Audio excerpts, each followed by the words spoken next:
We could never do these things.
Hello and welcome to episode 8 of the Burnham Brothers College Football Podcast, brought to you by Home Instead of Tallahassee, Ascension Sports, and the Mowry Law Firm in St. Augustine, Florida. First of all, welcome to the show, guys. We have a very special guest today. We've got Charles Fishbein, founder and CEO of Elite Scouting Services. And so I don't think we could have a better guy on the show to talk about. We're going to talk a little bit about Miami and Florida State, and Fish, because of what he does, probably has more knowledge of the rosters and the schools in the state of Florida. There's probably nobody better than Fish. So, Fish, welcome to the show, man. You're our second guest. Thanks, man. I feel privileged.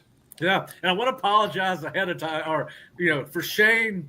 We're going to start taping us trying to get ready for this show because it's priceless every day. Shane, who is the most technical out of both of us from a computer standpoint, very low bar. Low bar. Yeah, there's no doubt about that. But Fish, what's going on? I know you're coaching high school ball. Tell everybody about what Elite. Because you're probably going to get a lot of coaches that watch this show, Fish, because it's so football centric. But tell people what Elite Scouting Services does. What you do for people that are new to it. For the past 20 plus years, we've been going out to high schools, and actually we're extensions of the college staff. That's what I say. We go out and scout the players and kind of build out relationships with the high school coaches and do evaluations, which we sell to the universities. So they're able to get onto players earlier than usually the public. We get them on those players when they're ninth graders, 10th graders, when nobody really knows about them. And they're able to it's all about getting on these players earlier and earlier now so you can recruit them and get an advantage of those relationships. Yeah, so Fish has got a lot of insight. He knows college coaches throughout the country, similar to Shane and I. And so we hope to have Fish on as a regular guest because of his wealth of knowledge and the fact that we have been working together for the last 5 years. And he's been a constant on our what used to be the Osceola's post-game show, and we'll do some of that during the weekends about college football as a whole, not necessarily Florida State. But we do want to have Fish on. We got some questions about University of Miami headed into 2025, and simply because Fish and I have worked together covering Florida State for the last 5 years, going to get a little bit into Florida State heading into 2025 because he is a very busy man. In addition to running Elite Scouting Services, he's also coaching high school football this year, coaching his son. Hey, Fish, how is the coaching going, man? And how are you and your son getting along? I don't talk to him during practice at all, even though I'm kind of like involved with the offense. I kind of let him do his thing. And I'll coach all the other players. But, for the longest time, he thought I was an idiot, like most people. But then he realized a lot of the stuff I was teaching, he's learning that stuff now. Like, hey, you know what? You were right. They're teaching me the same thing. So that's how it is being a father-son relationship in coaching, I guess. Yeah, Shane probably wishes his father had not talked to him when he was playing for linebacker for him at South Carolina. So if you need any advice, call Shane. He'll have some words of wisdom. All right, so let's hop into it. We're going to talk a little bit about the Miami Hurricanes 2025. We're going to talk a little bit about recruiting the state of Miami, as it used to be called, I think, by Howard Schnellenberger, talking about the I-4 corridor all the way down south to even Key West. But, Shane, I'm going to let you start. Mario Cristobal is entering year 4 at Miami, coming off one of their most successful years in recent memory last year. He's 22-16 as the Hurricanes head coach. They are a preseason top 10 program, but certainly not as much fanfare around this program this year as there was last year. So I'll let you start the questions for Fish. You're muted, Shane. I don't put a whole lot of stock in those preseason rankings. When you go back the last 20, 25 years, I bet you can find Miami in a very similar spot based on brand name and what have you. But I'll say this. The line of scrimmage has changed dramatically to me since Mario's been there. Did a great job at quarterback with the transfers and certainly other spots. But the line of scrimmage to me, just coaching against them, watching that roster build out year over year, that's where I think they're special. I know they graduated a bunch at receiver, quarterback, so on and so forth. But I feel like they return most of their line of scrimmage on both sides of the ball with impact players. So I'm excited just because if you're good up front, you're good everywhere. Yep. Fish, what do you think about this team? You know, it is they have to replace 5 receivers on offense. They've got to replace 2 of their starting offensive linemen, but they seem to have done that well based on everything you read and hear. The front is going to be the strength of both sides of the football for this team. But what are your expectations? New defensive coordinator, 4-2-5 scheme going away from what they played last year. You do have Carson Beck transferring from Georgia, as Shane has alluded to. Just kind of you're as close to the Miami program as anyone I know. Just kind of give us your overall thoughts so we can kind of break it down into position groups and sides of the ball. Yeah, I think Miami's offensive line may be one of the best in college football this year. That's where games are won and lost. The loss of the quarterback is huge, but I think this team's going to be a little different. I think Mario's going to go back to the Alabama kind of Saban roots of how to build a team inside out. They're going to be more of a power run team this year. I think they put a lot of stress on their defense last year, even though it was a bad defense. But sometimes you score too quickly. It's kind of silly to say, but they scored so quickly that their defense was just always on the field. They did a lot. I think Mario wants to slow the game down a little bit, be more game manager with Carson Beck. But their O-line, they got to just run the ball. I mean, you look at Markel Bell. This kid's 6'9", 350. He's a monster of a man on the outside, and then they have Malaluga at the other tackle spot. They got a lot of experience. Anez Cooper, who's a guard, he's a 4-year starter. They got a lot of game experience up front, and that's where he's going to lean on. They got 2 very good backs in Fletcher and Jordan Lyles. So I think offensively they'll be more balanced. They improved their defense, especially on the back end, but offensive line, they could set the tempo, especially if you look, I don't think they leave the state of Florida for like the first 2 months. So they're going to be in a lot of hot and sticky environments in Florida where you're going to want to wear teams down. I think they're going to lean on that offensive line. And I'll say, when you go back to skill people at Miami over the years, that's never been an issue. No. I feel like, you may not know their name, Restrepo, They got really talented players in the backfield on the edge at tight end over the years that I've watched them on tape, coached against them. So that's why I agree with Fish. When you're good up front like they are, and they're not just good, I think they're better than most, I think you can lean on them. And then you got a quarterback like Carson. He's been in a pro-style offense. They've been under center. They've been in the gun. I think it's a pretty easy transition for him at what they're asking him to do. Yep. Yeah, all right. So I think the big question on offense for them is wide receiver. They lost their top 5 guys that would have had a chance to, either the graduation or transfer portal. Fish, who sticks out to you at receiver? I mean, they've got a couple of highly recruited guys. Trader stands out. Carr stands out. Obviously, Malachi Tony, Chance Rob. I mean, all these names were highly recruited. When Trader came out, I mean, he wasn't at Jeremiah Smith's level, but he was a step behind him. I mean, Jeremiah Smith is one of these generational type of players that came out of down here. But, Trader was very, very good. Florida State wanted him. Other schools around the country wanted him. He just wasn't to that same – he's a smaller version of him. I think he's going to be a guy he showed in the bowl game last year that when he had the chance to step up, he played very well. I think they're going to be a little more better at receiver as a group just because I think they were so much Restrepo-centric that that's all they ever seem to do is kind of force him the ball. I think they'll spread the ball out a little more. Maybe they don't have that one guy, but they'll rely on multiple guys. C.J. Daniels, the kid they brought in from LSU, I think 2 years ago, he had over 1,000 yards. He had 10 touchdowns, so he was a productive player in the SEC. So they've got some guys that have produced already at the college level. Yeah, obviously they got to replace the running back that went pro. It looks like Mark Fletcher and Jordan Lyle. Obviously the kid last year, and his name escapes me for some reason. I know you know who I'm talking about. The big old kid, Damian Martinez. Yeah, Damian Martinez.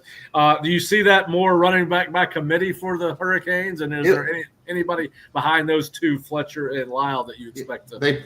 They brought a guy in from like North Dakota State, a kid that was super productive that will get some reps. I mean, it's going to be Jordan and Fletcher. The third guy potentially could be Elijah Lofton. He's a tight end for Miami, but I've seen them in practice put him in the backfield. He's probably the most physically gifted player on their offense. He's a guy that, because they had Arroyo was a tight end last year. He was under the radar, but I think Elijah Lofton's a guy that's going to really surprise people this year. All right. Shane, any questions about the offense or comments about Miami's offense? No. I think they'll have skilled kids that will surprise us, and you'll know their names by the end of the year. Yeah, all right. So Miami's offense was number one in the country last year, not just in the ACC. The issue that really stopped Miami from making the college football playoff was its defense. They gave up 30-something points a game. They gave up 30 points a game five times in ACC play. Obviously that's got to change this year for them because the offense is not going to score as much based on what you guys are thinking. It's going to be more balanced, more run heavy, not as many explosive plays. They handed the reins of the defense over to Corey Hetherman from Minnesota, so they're going to a 4-2-5 defense. Only 4 starters return. They brought in 5 guys on the back end of the defense via the portal. Fish, how much ground do you think Miami needs to make up on defense, and how much ground do you think they've made up? Obviously, you saw them in the spring. Nobody's seen them in the fall yet, but what are your thoughts on Miami's defense heading into the 2025? I think defensively, and you've seen it at Florida State, when you have athletes, you got to just not have them think so much. I think the prior defensive coordinator was a smart guy, but they thought too much. So one thing I noticed with this new coach, they were very aggressive in the spring. Guys were just flying to the ball. They're using their athleticism more. It reminded me of the old days of Miami, Florida State, where they just said, listen, we got these athletes, let them run. There wasn't a lot of thinking out there. These guys looked a lot more aggressive. The back end's just better because they were terrible in the back. They didn't have talent. I thought Mario's kind of processed the recruiting. Hey, listen, we need O-line, D-line. He kind of de-emphasized certain positions like DB. This year in the portal, they went out and got an Xavier Lucas, who most people down there feel like he's going to be a first-round pick. So they've upgraded the back end. They had the guys up front. Like I said, they built the O-line. They built the D-line. The last part of the building process was bringing in the defensive backs, which they brought in 6 or 7 portal guys. So if they find 2 or 3 guys to upgrade that, their back end was just downright terrible last year, guys missing assignments.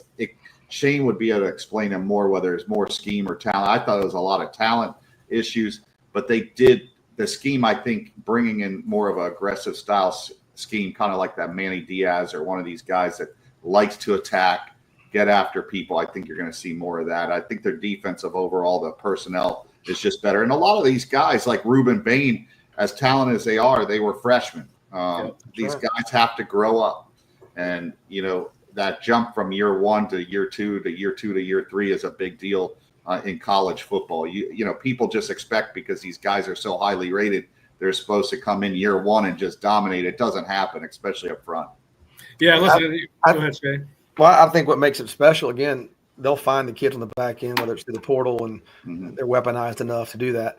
Up front, you got Akeem Messador, David Blay, who came in from Louisiana Tech. Yeah.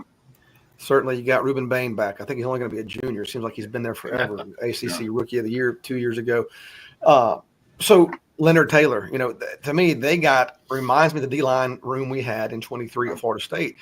I think they can affect the game. These guys are a year older. Certainly their ability, if they turn them loose, let them create havoc, I think it's a game changer. Wesley Basaint, that stands behind him. Wesley's a great-looking prospect. Been playing a lot of football for 2 years.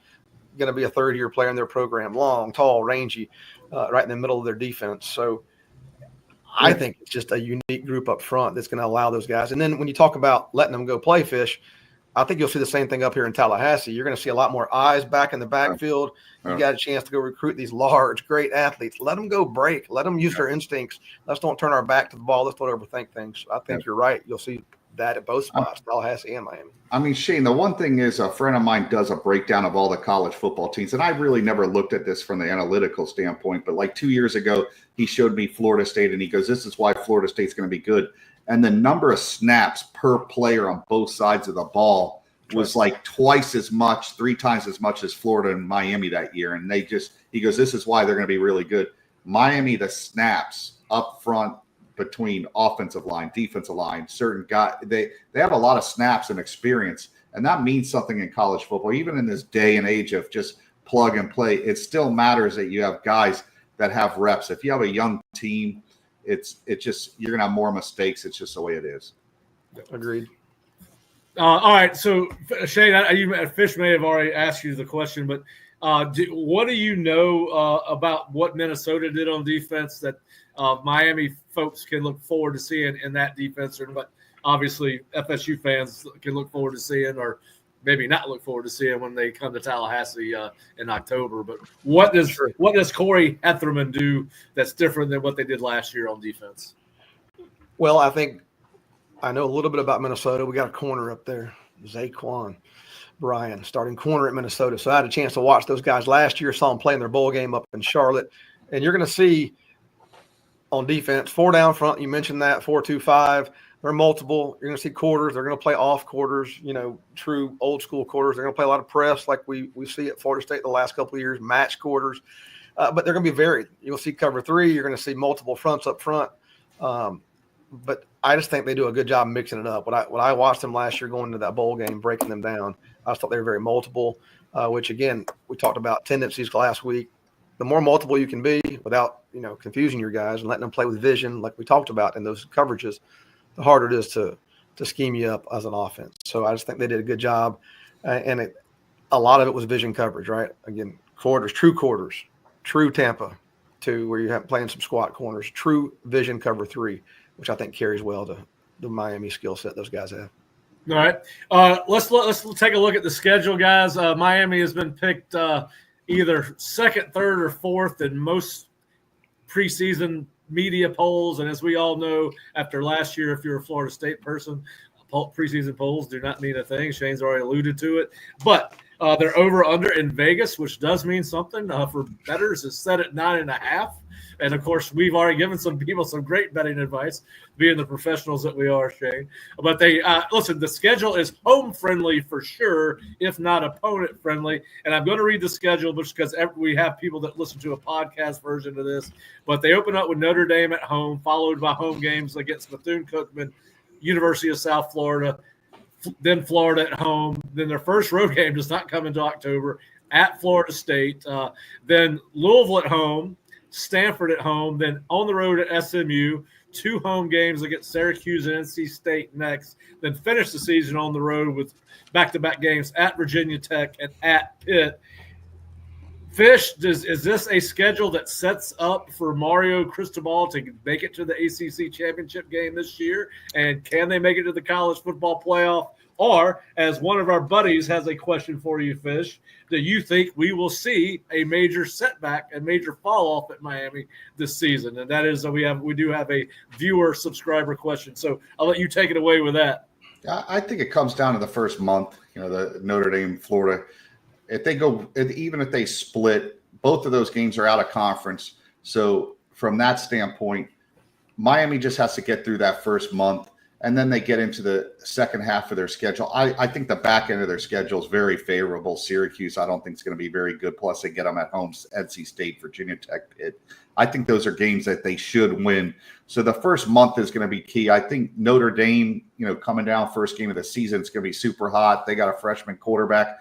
Those games are very sloppy. It's going to be a one-possession game. That's going to be 24-17, 27-24. I don't think that's going to be anything out of that. That's what what that game's going to look at. So I think Miami has a shot. They have to win the conference or be in the ACC conference, and they can make the playoffs. Two losses now don't kill you. The games, those it used to be that way. Hey, you have to win every game. It's not that way anymore. If Miami wins the conference or they get in the conference ACC championship game and they're either 1 or 2, they're probably in the playoffs. So, I mean, that's what they got to do. Mario's got to win the conference. And if they win one of those two big games, if they win both, they're a top 10 team right off the bat. But if they win one of those two, they're in good shape. Shane, how do you break their chances at going to the playoffs down? I mean, it's, listen, like I said, home-friendly schedule, but certainly some tough opponents at home, particularly that first month. Yeah, I agree. I think at SMU, it's not a true road environment, in my opinion. It's not a place where you're going to go and struggle. At Virginia Tech, depending on how they're playing, right? Lane Stadium. Hey, put some respect on the ponies, buddy. You went to the college football playoff. Yeah, I hear you. I'm just talking about true environment on the road for a team to go operate in. At Pitt, same thing. NFL Stadium, half full. So when you look at their road games, Florida State, rivalry game, but certainly seems like they have a better roster than Florida State right now. So I look at Louisville as the game that could be tricky. They got them at home. It's after Florida State, So anyways, good team there with Brom and that crew, but I think it's favorable. I think it sets up well, and Vegas is usually pretty close. Yeah, I agree. I think they're going to be I think they're going to be right around 9. I have Notre Dame as a favorite going into that game. I think whoever has the better game at quarterback against Florida will win that ball game. No shocker there.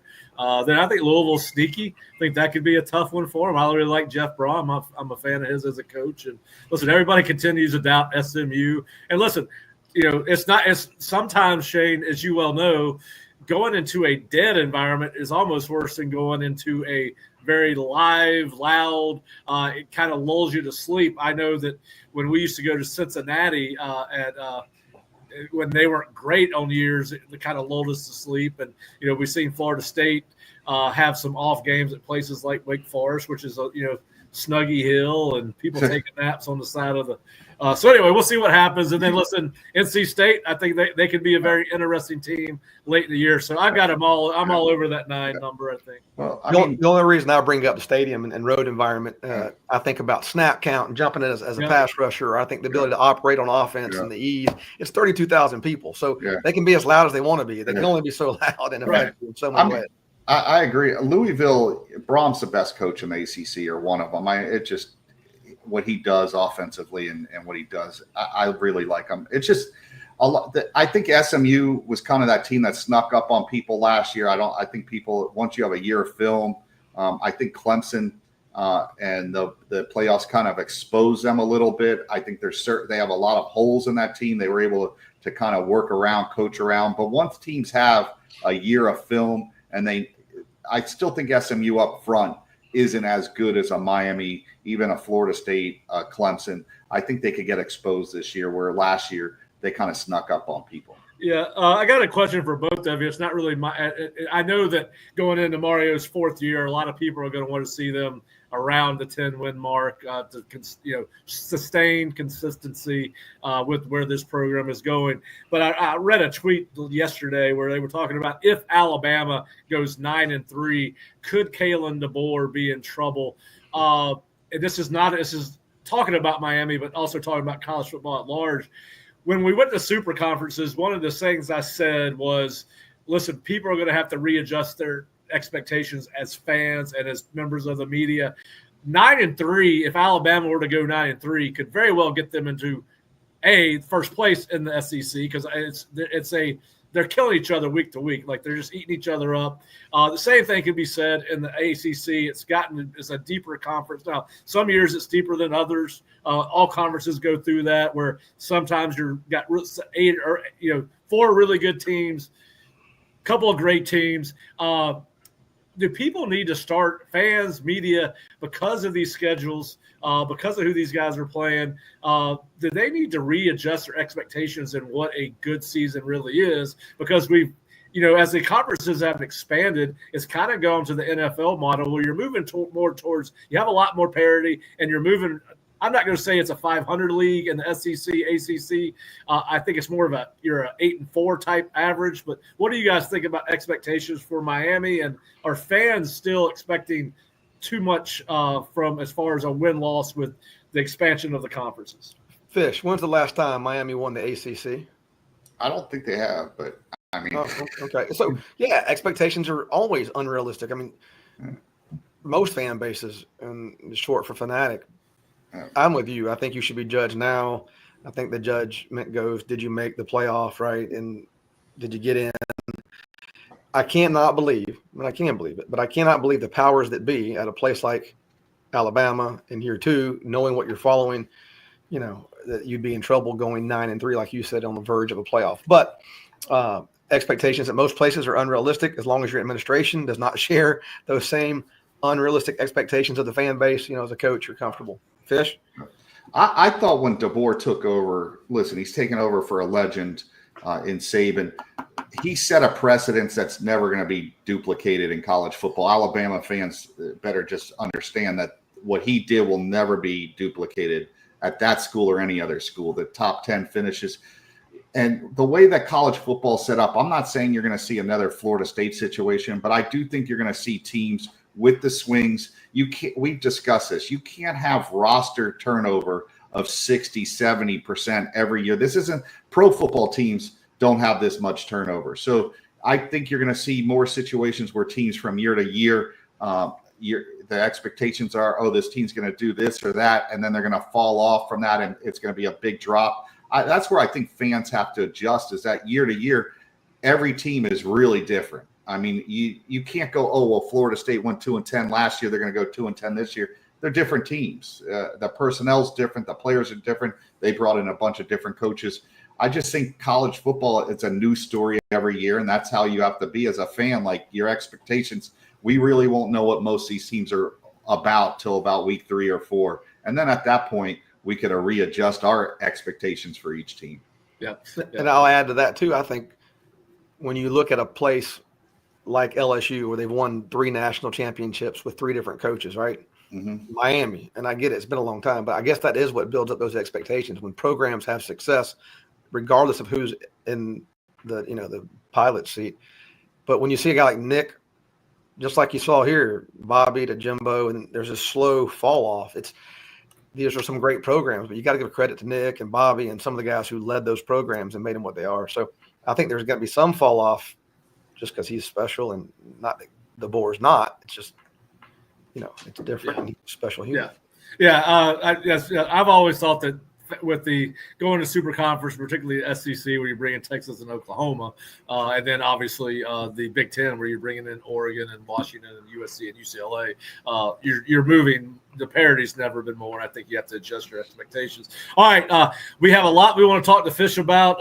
We're going to talk to him a little bit about recruiting the state of Miami. I want to get his thoughts on Florida State. We got a couple more subscriber questions, but I do want to take a second out to thank our sponsors. The Burnham Brothers podcast is brought to you by Ascension Sports, where athletes drive above the noise. Whether you're navigating NIL deals, building your personal brand, or preparing for the next level, Ascension Sports provides tailored consulting to help maximize every opportunity on and off the field. From recruiting insight to pre-draft prep and everything in between, learn more at ascensionsportsconsulting.com. That is ascensionsportsconsulting.com. And you can reach Shane Burnham, who is the football vice president or president of Ascension Sports.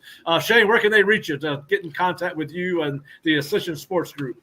That was a quality read, by the way. I like that read in right there. It's at Shane Burnham 52. AscensionSportsConsulting.com is where you can find us. That was a hell of a read in. Who wrote that? That was awesome. Well, I tell you what, it's an art to doing these reads, and I'm getting better every day. But I want to thank you for that great copy that you gave me to read. And so now I also want to thank home. I knew that didn't come from Pat, man. I'm like, damn, shit, that should have been like 20 minutes long. I'm trying to help my brother out, buddy. Trying to help him out. We also wanted to thank Home Instead of Tallahassee.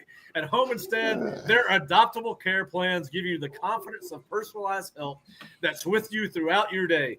Even when we know there are plenty of things you'll still want to fly solo on, like finishing your Sudoku, trying Aquazuma, or watching baseball, also known as hogging the remote, will provide companionship when you need it and space when you don't, all with a smile from qualified, compassionate caregivers matched to you. Visit Home Instead of Tallahassee online. Again, Home Instead of Tallahassee. We want to thank Scott and Todd Harrell for their sponsorship. Todd, of course, is a former pitcher at Florida State. And we also want to thank the Mowry Law Firm, headed by former FSU kicker Dan Mowry. They specialize in car and truck accidents, premises liability, and wrongful death cases.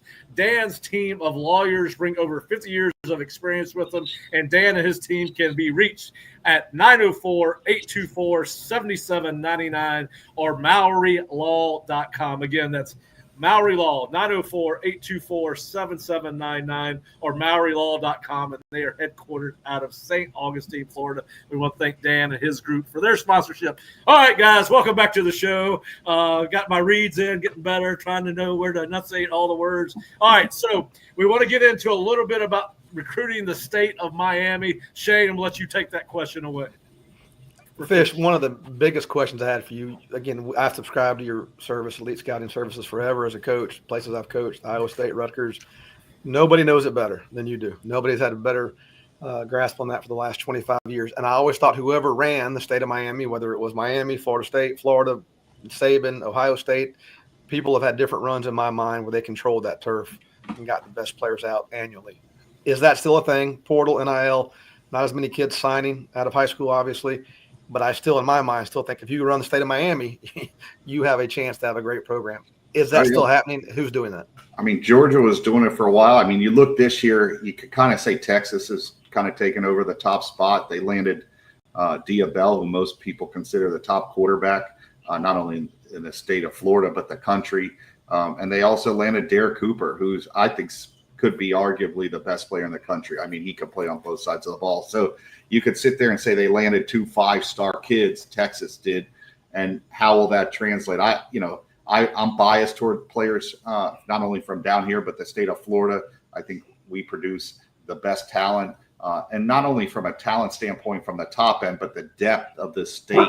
And if you could get a lot of those top players, especially from down here, I think you are going to win. You look at Ohio State with Jeremiah Smith. They got Brandon Innes, who's going to be a starter this year. They're starting Endis from Hollywood Chaminade High School. You just look. The top players are from down here. You look at even NC State. Their starting quarterback played with Jeremiah Smith and Josiah Trader. So whoever does land the most players from down here does seem to have an edge. I don't think that's going to change anytime soon. Yeah. And when it comes to the big four in the state of Florida, obviously Miami, that's their backyard. Florida over the years, in my mind, has never done quite as well as Florida State. That's just my memory of recruiting down there. And then when I was at UCF, different, we were a group of 5, but we made a living. Randy Shannon was on our staff, Corey Bell, some longtime Miami area guys. So we made a living out of Miami kids. We weren't fighting the same battles, obviously. How are the big four operating down there right now? I mean, when you could go back to Jim Leavitt. Jim Leavitt made a living down here, and he built USF into what they were as a program. I think he got them into the top 5 while he was there, and they were considered like an elite, group of 4 program, group of 5 program. You look at Coach O'Leary did at UCF with Coach Dave Kelly. Dave Kelly came down here. He was one of these guys that recruited heavily. So when you look at every team's success, when they had the most success, they came down to South Florida. It wasn't coincidence. You look at even Florida got a lot of guys, even with Meyer, that they landed from down here when they Major Wright was one of the top players at St. Thomas, and he ended up going to Florida. So when you do well down here, I think there's no coincidence why these programs have success. When you start to wean away from the top players from down here, that's when you start to have issues as a program. Do you feel like these 4 staffs I know Miami's making it a priority. They have no choice. Florida State, we talked about the guys going to Ohio State, some of the kids we've missed on. I was there. But Florida State, Florida, and UCF, I know they're down there recruiting. Are they having success in making that a priority in what they're doing? Yeah, I think, Florida State this year, I think, has made it more of a priority. You look at the top 2 slot receivers and Brandon Bennett and Jason Lopez. Both of those guys are from down here. They try to recruit Derek Cooper. They lost out to Texas, but they're trying to spend time. I mean, Norvell comes down to the FAU camp, their camp, to try to get a jump on some of these players. It's not for lack of trying. I do think they put an emphasis. Florida's just different. I think they selectively recruit. I think, the city kids do well up in Tallahassee, mainly because you have FAMU. We've talked about that. I think that's a recruiting edge. That there's an adjustment for some of these kids that go to Gainesville. I think that's why you see Florida recruit different parts of the state more heavily. I think that's why they don't have as much of a footprint down here. But they do cherry pick the players that they feel that they can go after and do well. But UCF and USF have to recruit down here if they want to have success. I look at one of the players that UCF landed this year, KJ Baker, whose dad played at Florida State. He's a 10-200 meter kid. He fits what Scott Frost wants to do. And I think those are guys that you're going to see in 2 years from now, 3 years from now, that they're like those teams' top players. How would you rank the we go Big Four? I mean, you got four Power Four teams in the state now. How would you rank the 2026 classes right now as they stand? And of course, listen, we know what happens on the field is going to impact some of this. NIL negates a little bit of that. But what do you think? How do you feel about where these guys are? Miami, Florida State, Florida, UCF from a commitment standpoint. Whose class do you like the best right now? I think, Miami, it comes down to, I like their class because they continue to emphasize the offensive and defensive lines. They got like one of the top offensive tackles in the country committed. I believe that's where you win games. We've talked about this. Recruiting classes are kind of, I look at them differently. I'm more of if they're balanced from every position. If you have a hole at a certain position, I would downgrade a recruiting class. So the rankings are kind of different how I feel about it. I think Florida's class this year is really good, but they continue to have holes at certain positions, and that's a concern for me. Like Napier recruits really well at running back. They do a decent job on the old line. But there's certain positions they haven't done well. But I actually think this is Norvell's probably best class, or one of his best classes on paper. I think some of the guys that they've recruited, I looked at some of the guys on paper. I don't know what Shane thinks of someone like Tico Creedon. And I look at that. I love that kid. I watch his film, and I don't know if there's many better D-lock tackles in the country. Like, I really watched his film, how quickly he got off the ball. He played violent. He just plays violent. That's the first thing I noticed. And that's where the rankings, to me, don't make sense, because that's a guy that he's at the top of my board. And I do like I put down a few guys' names. I mean, Chauncey Kennan, the kid from Sarasota Booker, he's a shutdown corner. We talked about Florida State kind of has to recruit a little different with this staff and their resources. We talked about the money positions: quarterback, outside receiver, tackle, D tackle, D end, shutdown corner. They've got, for some reason, they do very well on the back end. I think Florida State with this staff recruits very well the defense. It's a backfield. I do like the D tackles with Tico, and I also like the other big D tackle they got from Georgia this year. The rankings kid. I like that they're bringing in more size. I think you look at the guys that Shane coached, whether it's Verse or those guys that they had. Every one of those guys were big. You need big guys up front and that are athletic. So I think they're all doing pretty well. None of them are doing elite recruiting this year. They're going to be fringe top 10, mainly top 15 classes. And as long as you're in that top 15 now, and you could fill in with the portal, I think you're right there to be a playoff team every year. Yeah. This reminds me. Go ahead, Pat. I'm sorry. No, go ahead. Go ahead with your question. This cycle for me, for probably Billy and for Mike, depending on what happens at the end of the year. But this cycle reminds me of after the 20 season or after the 21, where there was a struggle on the field. We were recruiting well because we were Florida State and well-resourced and a brand and all those things. And then we go into that season, and we knew we had to win to keep that class alive. If you don't win big, I think we went 10-3, certainly helped that class, and so on and so forth. But these commitments, I agree. I like the skill set on some of those D linemen they're taking out of there. Pat Surtain does a great job, I think, recruiting Miami, and has a great reputation for developing kids, and his son, all those things. But if you don't win, if Florida State does struggle, whatever happens at Florida State, but if they struggle on the field, it's just hard to keep these guys, even with NIL. I just think kids want to go and they don't want to hear the noise about what might happen in the staff change, or they want to go compete for national championships. So it'll be interesting to see how the season goes, and obviously if they can keep this class together. Yeah. Go ahead, Fish. No, winning changes everything. I mean, like, kids want to play for winners. Like you said, you could offer if it was just about money, then you know what, you'd have some teams that have a lot of money that would just be able to buy rosters. But I agree. I think they have to win on the field, and I think they are going to be a better football team this year. Yeah, all right. I want to stay there because obviously you and I have talked a lot of Florida State football over the last 6 years, and we hope to have you on several times before the season starts. But since we got you on today, and we don't have to get deep in the weeds on it, but I do want to ask you what your expectations are for this FSU football team coming off a 2-10 season. Again, 45 new players brought in, about 20 of those through the portal. What are your expectations? 6 new full-time staff members and a lot of new off-the-field guys that were brought in with these coaches that came in. What are your expectations for Florida State a weekend of preseason camp and going into the 2025 season and a home opener against Alabama? Yeah, I mean, I think they're going to get to that 8-9 win team this year. I think that I still believe Mike's a very good coach. I do not know what happened last year.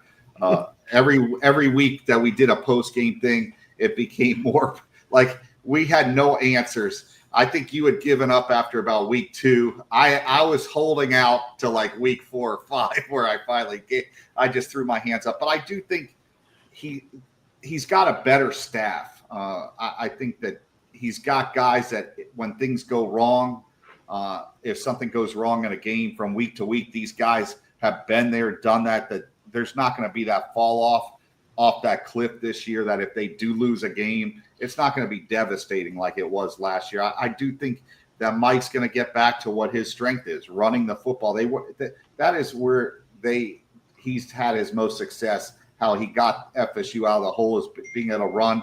I think Croma is going to be a first-team all-conference player. I think he was one of the best running backs. I think they're better on the O-line. We talked about it. They got a lot of guys that are new, but they have a lot of experience.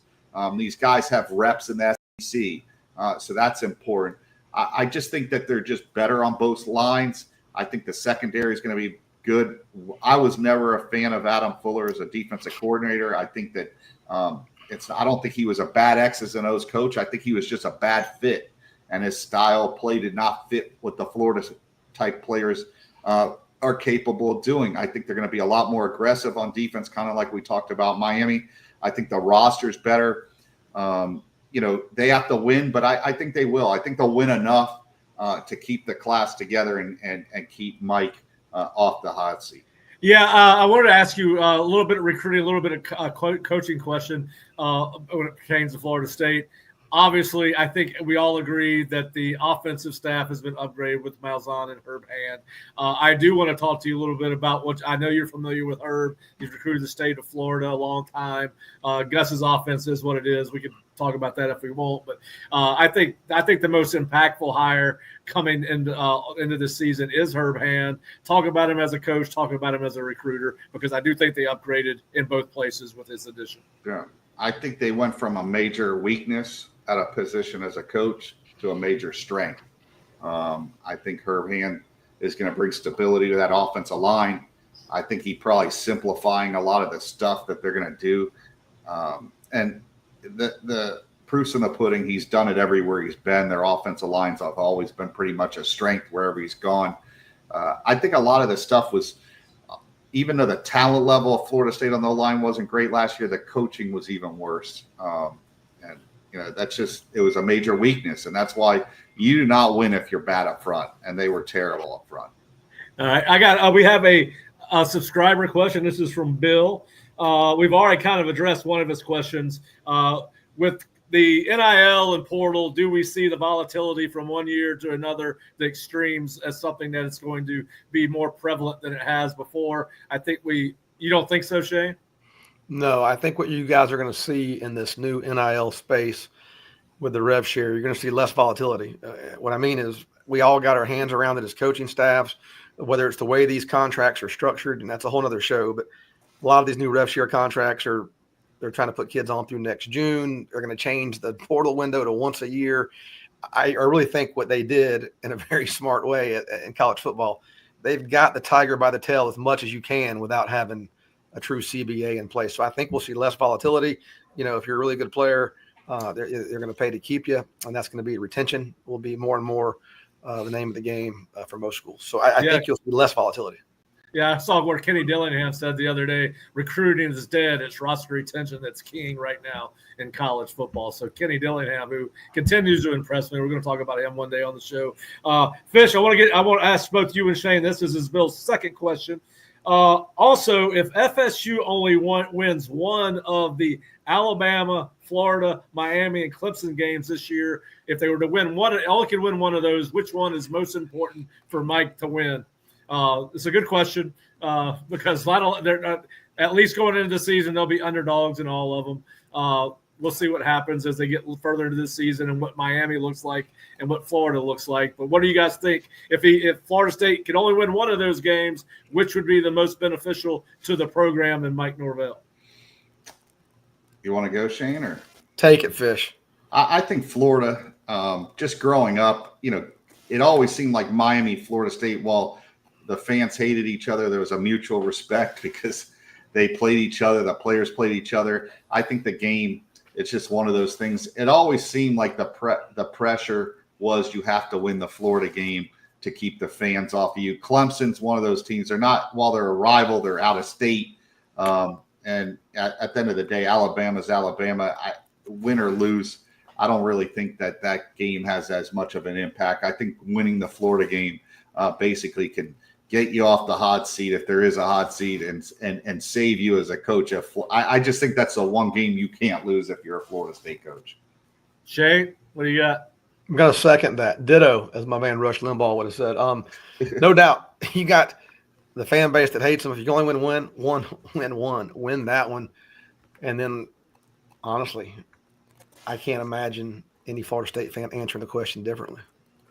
Well, I'm going to be different. I'm going Clemson because they play in the ACC. They've got to reestablish relativity in the ACC no matter what happens in that Florida game. They don't play in the SEC. No matter what happens in the Alabama game, they don't play in the SEC. I'm going with Clemson. Clemson's supposed to be loaded. They are the benchmark of the ACC, and that's where Florida State has to find out where it holds up, how they hold up in that conference. So I think it's more so about how they do against Clemson, and I think that would be that's to be the biggest win they could have to announce that, hey, we're back and we're gonna be a factor in the ACC. So I'll go there just to be different. And you're both probably more right than I am, but I'll go with the inside the ACC scoop. All right, We'll let you think you're right. Don't worry about it. I don't know if I think I'm right. I'm just trying to add a little variety to the show, and I've got a compelling argument, I think, to do so. So, all right. So let's talk a little bit about some off the field stuff. Not really off the field stuff. I don't know. Have you guys started watching Any Given Saturday on Netflix, the SEC special? And I've watched the first episode. I actually watched it last night. Brian Kelly's who I thought he was, a wine guy. He's got a great wine cellar. I don't know if y'all saw that on the first show, but I don't know who needs 200 bottles of wine. I guess he's either doing a lot of celebrating or a lot of commiserating. But I want my football coaches to be bourbon drinkers or non-drinkers. I want you to be Bear Bryant or Bobby Bowden. These wine, no wonder LSU's in the state they're in. They hired a wine guy. All right, so and you and I were talking about the first episode was a lot of Beamer. A lot of LSU, and I can't remember who the third team was that was featured in the first one. But anyway, just your thoughts on the show so far, guys. What do you like about it? What do you don't like about it? Shay? I'll jump in there. And I'm going to say this. The hashtag, it just means more. I've covered this a couple weeks ago with Pat Fish. It annoys me. It just means more. But it couldn't be more accurate. When as a player, as a coach, again, I've been in all four, I guess, of the major leagues at this point, ACC, Big 12, Big 10, and SEC. There's nothing like it. Riding in those environments, the way the fans treat you as you're coming in and they're hostile towards you, the game day environment, there's nothing like it. It's a religion down here in the South, and being a part of that league and taking a peek behind the scenes, it's just so unique and so different. And I feel lucky I was able to play in that league and in those environments. But it's I love it. I love watching it. And then again, it's what makes college football, and what makes it different than pro football. Yeah, I don't disagree. It's brutal conference to play in. I mean, you look at you take South Carolina. I came away most impressed with Coach Beamer. It just shows you this idea that you have to be an offensive or a defensive coordinator to be a head coach. Beamer, you look at Dabo, never coordinators, I don't believe. I think both of them were position coaches. I think to run a program, you just have to be a leader. You have to message. You have to have a purpose to what you're doing. I think Beamer is fast tracking himself to being hired away from South Carolina. And I think he's going to be one of those top coaches. He's done a phenomenal job at a program that is not easy to win in that conference. I came away impressed with him. I like Brian Kelly as a coach. I think there's things that are good and then there's things that are bad about him. But, I think LSU is one of those programs. It's about talent acquisition and they're loaded. I think they're, plus you want to talk about a senior quarterback. Florida, I think Napier, I think he's a real good guy. I don't know if you could be a good guy in that conference. I think that was Mark Richt's biggest problem. I think you basically have to sell your soul to the devil. And if you're just a nice guy in that conference, it could eat you up. And I'm not saying he can't be successful in that conference. Those other guys are killers. And I mean, there's even, you could say what you want about Dabo. Dabo has that in him. It's in his DNA deep down. And, that's the only thing I question about, what I saw from Napier. I think it's kind of one of those situations. Great guy. I think he's one of these coaches that players get along with, but does he have the DNA to win in that conference? We'll find out. I think what's interesting.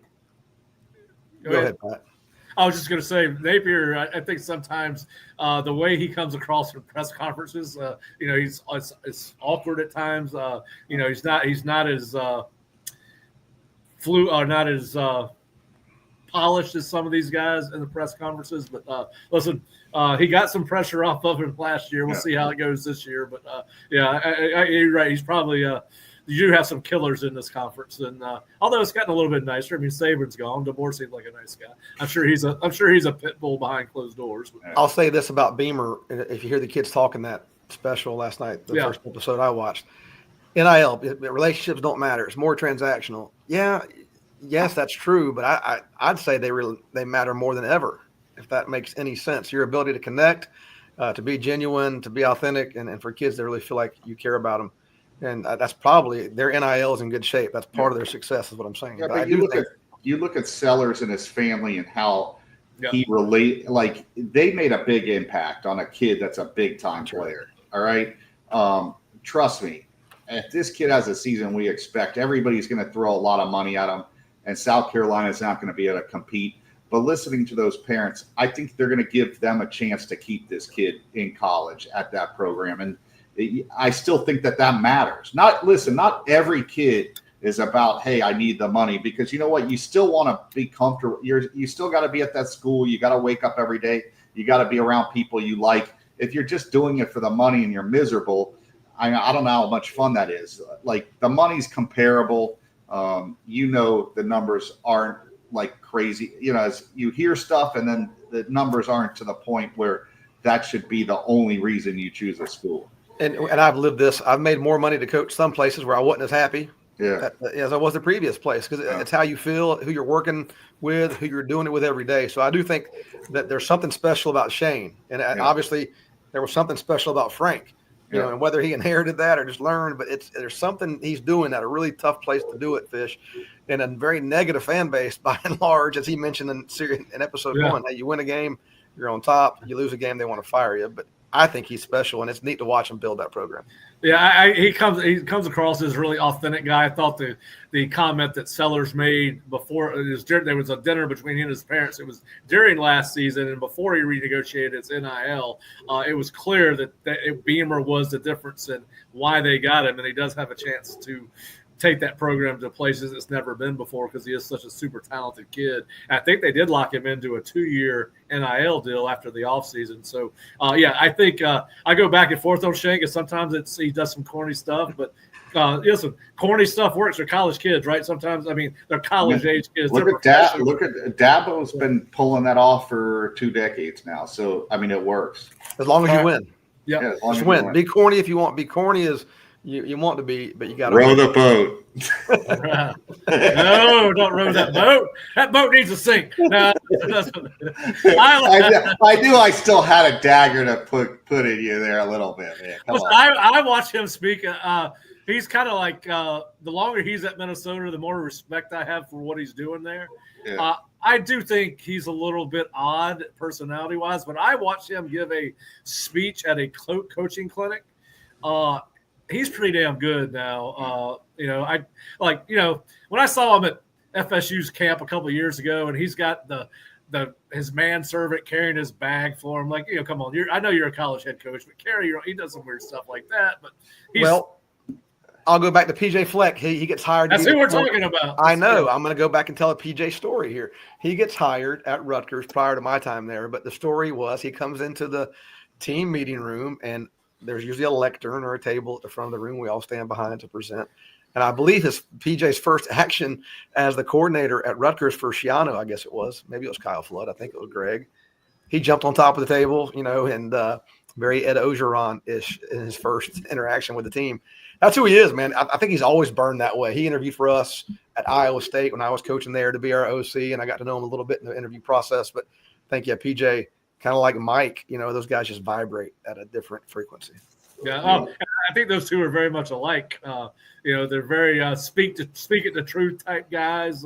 Keep on preaching the message. At some point, it's going to kick in. All right, I got it. All right, we're going to play what he said, what we heard, and I really enjoyed this. And it's not a whole lot to be misunderstood, but I'm not a huge fan of this guy. I'm a fan of what he said. So, guys, bear with me. I'm going to pull up this video from Rich Rod at West Virginia from earlier this week. I want to thank David Pollock's Twitter account for this. And listen to what he said and tell me what you think. Just not. Did they get an extra workout? No, like you said, two running backs made it. Myself and the coach? No. I'm just curious what you meant by you only had 2 running backs make it through the workout. Yeah, without tapping out. No, they get breaks during practice. I'm not talking. Like, if we had no trainers, no medical trainers, we probably have 0 injuries because they had nobody to go to. We got 30 of them. So they're like, oh, where's the trainer at? And I got a great training staff. But no, like, what running backs finished the entire practice without tapping out somewhere? Or 2. Now, I could play a game without running backs. I can run the quarterback or slot receiver, but I don't want to. I've always had really good running backs. I got good running backs here. I got a good group, but we finished with 2. So, do you think I'm not going to talk to my recruiting staff this afternoon? We're running a business. But helps to have some running backs. All right. See, I love what he said on 2 fronts. I'm going to let you guys cover the recruiting front, but what he said about guys tapping out and people going to trainers, it dawned on me how soft the sport has gotten. Listen, I've heard multiple guys. I heard Blake Baker say in the SEC special that kids are softer, they're more sensitive, they're more inquisitive. There's good and bad in that, right? But it does, it reminded me that I can't remember the last practice I went to anywhere and a kid goes down and I heard a coach say, get up, quit killing the grass. Skip used to say, I would say to our kids at Florida State or at South Florida, if you're hurt, get up. If you're injured, stay on the ground. Like, every little thing is an injury. Guys roll their ankles. When I played and you played, Shane, if you rolled your ankle, they expect you to get up and try to walk it off. Now they tell them to stay on the ground, and there are a ton of trainers, and we err toward the side of caution too much. I understand where Rich Rod is coming from. And then But I want to get y'all's take on that.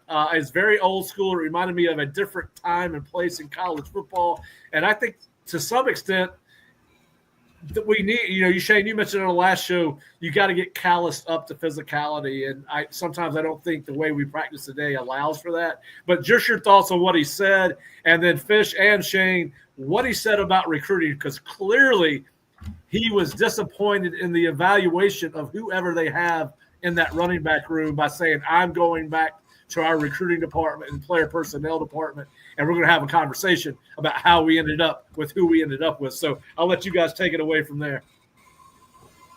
Fish, go ahead. I'll follow. Yeah, I just had to deal with this other day. A kid walked over to me. He's like, hey, my shoulder hurts. I'm like, dude, we haven't even put pads on. Like, I just think these kids – I remember, and I was terrible playing football, but I remember getting laid out in practice, and I thought I broke both wrists, and I was afraid to say anything to the coach. Because I knew I ran right back to the huddle. Now they called the same play, and I audibled out of it and got chewed out, but the running back got laid out on the next play. But guys are softer. Yesterday we had a guy in practice that he's like, oh, my hip hurts. I go, how? We're inside of a gym. We're not even outside. I just think that guys, they create this in their head. I do think there are still tough kids, but we as society have made kids softer, man. Just being inside all the time, the heat I know the other day it didn't even seem that hot outside, and they're like, oh, it's too hot. We got to go inside. I just think everything. I don't remember that. I remember going through 2 of these in August, and I know it's hotter out, but it's like even if the other day there was a breeze out, it seemed like they could have done practice, but I think that everybody's like, oh, we got to protect these kids. We got to protect them so something doesn't happen. I just think that's seeped into the mentality of society and the players themselves. I think it's going back to the kid at Florida State. You'd walk in one of those meeting rooms, and one of Coach Bowden's signs, or one of the sayings in that program, was availability is the best ability. You can't make the club in the tub. And so I think you train coaches as players, you train us as coaches. So the way you handle yourself in practice, you're tapping out, and that just builds or doesn't build trust with our relationship. So and then when he's speaking out loud in a press conference, these guys know. He knows his team's listening, right? That's a great way to talk to your team. I don't think he's talking to the recruiting staff as much. Year one, you kind of got what you got maybe, but he's probably sending a message to those kids on the team as they listen to his Twitter feed or whatever it is. Hey, you're not very tough. This is not what we're looking for, and we're going to replace that kind of effort. So I think it's honest, and it's hard. Again, most coaches do not want to be honest with kids. They just have a hard time sitting across from a kid and being honest for whatever reason. So I love when coaches are like him and tell you what they expect, what they want, and how they're going to respond. Rich Rod does not strike me as a guy that's ever been afraid to be honest with his players. I remember visiting with their staff back in 2006 when I was selling a technology product, and I met with Butch Jones. I didn't meet with Rich Rod, but I was around that program. We got a chance to talk with Rich Trickett. They were very serious staff. So what did you make, and this is the last question on that, what did y'all make about what he said about I'm going to go back and meet with my recruiting department or player personnel department? Anything into it, or just elaborating on the point to make an emphasis to those kids? Yeah, I think he was speaking to the team. I don't think, that's nothing to the staff. You get there and you kind of have a roster that you're handed, and you might have some portal help nowadays, but I think, again, that's a talking to his team. Yeah. All right. One last thing. Did you guys see where the NFL network has been purchased by ESPN, or they're going to be an ESPN property, and Red Zone is going over there? I believe Rich Eisen is going over there, and he's going to be opposite the Pat McAfee show. Listen, I don't really care. What I hope ESPN does, they're going to bring Scott Hansen over for Red Zone. What I'm afraid that show is perfect. They don't need to change it, but somebody over there is going to want to try to brand it ESPN's way. Is ESPN going to ruin the perfect Red Zone show. They keep it Scott Hansen, which is great. I'm worried they're going to try to ESPN, make it more of an ESPN, put an ESPN spin on it. What do you guys think? And what do you think about Eisen and McAfee going opposite each other, which is, I believe, the deal? I think it's more of a generation gap thing. Rich Eisen's going to appeal to guys like me. Pat McAfee is going to appeal to the younger generation that's hitting the vape pens while they're at work like he does, and unnecessary cussing where Rich is pretty straight-laced and straightforward and not as condescending and not as showy. What do you guys think about the transition of the NFL Network going over to ESPN and those two shows in particular? It's your call, Pat. I mean, conflict of interest. I guess the first thing that jumps out is, it's a conflict of interest now that there's ownership in the channel. I think they were already the hand inside the glove. ESPN was going to do nothing to hurt that brand. But conflict of interest, I don't watch Red Zone, so I can't even comment on that show. Right. But I'm sure like any company, ESPN will put their stamp on it like everybody wants to. There's egos involved, and somebody wants to put a stamp on it. I agree. All right. Well, let's first of all, we want to thank Fish. I know he's got an appointment here in about 20 minutes. So, Fish, we want to thank you for coming on, sharing your thoughts on Miami, Florida State, recruiting in general. And we hope to have you back. Let us, you're welcome anytime. We love getting your insights. And at some point, you and I will have a disagreement and make it more entertaining for people. But we didn't kill each other today, which is like that. It's like the first step of marriage counseling. That's right. Is that why you put me in the middle? Is that why? You are separating us. But listen, some of our conversations in the past they like Osceola, the Seminole sideline people loved it. Hey, listen, I brought up PJ. I didn't bring up the other sore spot, Mr. Fisher, but other than that, we're good. So. I'm better with Jimbo now. I'm about to say, I did not know you had a sore spot. I always thought that was a positive. I didn't know. We almost went to blows over Jimbo once, but other than that, we're good. Yeah, we're good. All right, so Fish, we appreciate it. We also want to take time to appreciate our sponsors one more time.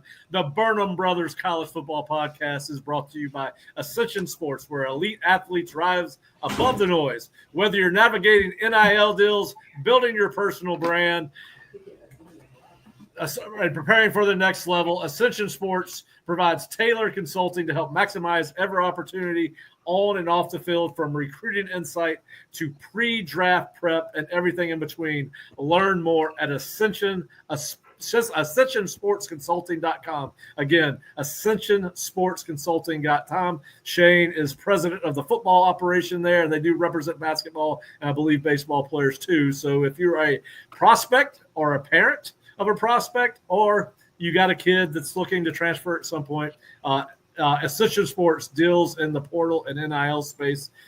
Shane, where can they reach you again? Shane Burnham 52, and you don't got to be in a portal. That we represent guys at their institution, not trying to leave as well. Yeah. All right. Yeah, he can renegotiate for you where you're at. All right. So we also want to thank Scott and Todd Harrell at Home Instead of Tallahassee. At Home Instead, our adaptable care plans give you the confidence of personalized help that's with you throughout your day, even though we know there are plenty of things you still want to fly solo on, like finishing your daily Sudoku, trying Aqua Zumba, or watching baseball, or just generally hogging the remote. We'll provide companionship when you need it and space when you don't, all with a smile from qualified, compassionate caregivers matched to you. Visit Home Instead online, homeinstead.com online, homeinsteadtally.com, homeinsteadtally.com. Thank you to Scott and Todd for their sponsorship. We also want to thank Dan Mowry of the Mowry Law Firm. Dan is a former kicker at Florida State and former teammate of mine at Lincoln High School. Mowry Law specializes in car and truck accidents, premises liability, and wrongful death cases. Dan's team of lawyers bring over 50 years of experience with them, and they can be reached at 904-824-7799 or MowryLaw.com. They are based out of St. Augustine, Florida, so we want to thank Ascension Sports, Home Instead of Tallahassee, and Mowry Law Firm for their sponsorship of the Burnham Brothers podcast. We want to thank Fish again for coming on the show. Fish and I have worked together for a long time, and we hope to have him back on. Shane, any parting words for our viewers and listeners?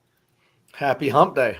Yeah, happy hump day. And Shane, I really hope for your sake you figure all this pre-show stuff out. It's entertaining to watch you in the background, but you're scrambling for time now because you were 30 minutes late. The struggle is real. The struggle is real. All right, hey, we want to thank you for watching the show. We want you to ask you, if you're watching, to please go subscribe to the Burnham Brothers podcast YouTube channel. We'd certainly appreciate it if you would do that, and obviously hit the like button and sign up for notifications so that you know when we're doing one of these shows live or taped.